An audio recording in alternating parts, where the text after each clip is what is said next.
Mbak Yus, Assalamualaikum. Waalaikumsalam. Apa, Mbak?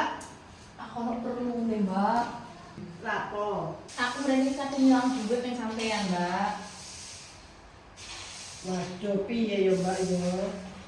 Sepurane, suwinya sampe durung balik lho, Mbak. Kate milih mana? Lah ya apa, Mbak? Aku butuh iki wayahe bayar UDR rehan kok, Mbak.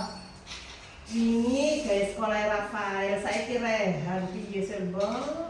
Lancen kenyataannya aku ya butuh duit, Mbak. Ayo to, Mbak. Aku harus milih nang sapa maneh, Mbak. Wong sak perumahan kene iki lho sing apik cuma sampean, Mbak, sing gelem ngutangi aku, Mbak. Iya yo. Ayo Mbak, aku nyuwun tulung Mbak, sampean wong lak apik sih Mbak, gak mentolowan Mbak. Ya Mbak yo selama aku Mbak, iki lho gawe anakku Mbak. Sampean lek yo tunggal duwe anak sih Mbak, tulungan aku kok Mbak. Aku janji wis Mbak, gak sampai sak wulan wis tak balekno temen iki Mbak. Menisan ambek utangnya sendiri aku tak balekno. Temen ya, Mbak? Iya. Ana anak aku sedang ya. Iya ya Mbak. Ya wis sampe nyelang piro, Mbak?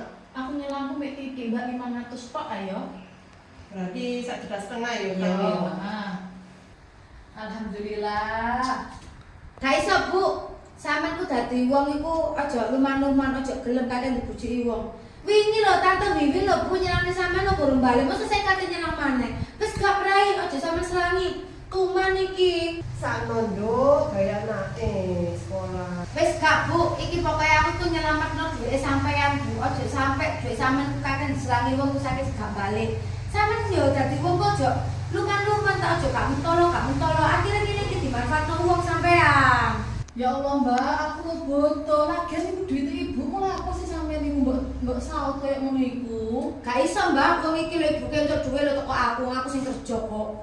Wis Mbak yo intine gak ono kecuali lek sampean wis nyaur sing utang sing pertama iku baru kok tak selangine. Ya apa sih Mbak, Yus aku lho duit butuh nemen Mbak. Jalukno kok anak-anake sampeyan Mbak. Ya apa? Kok ayo badak bujukane dhek sampe saiki mulai dhisik ae ya.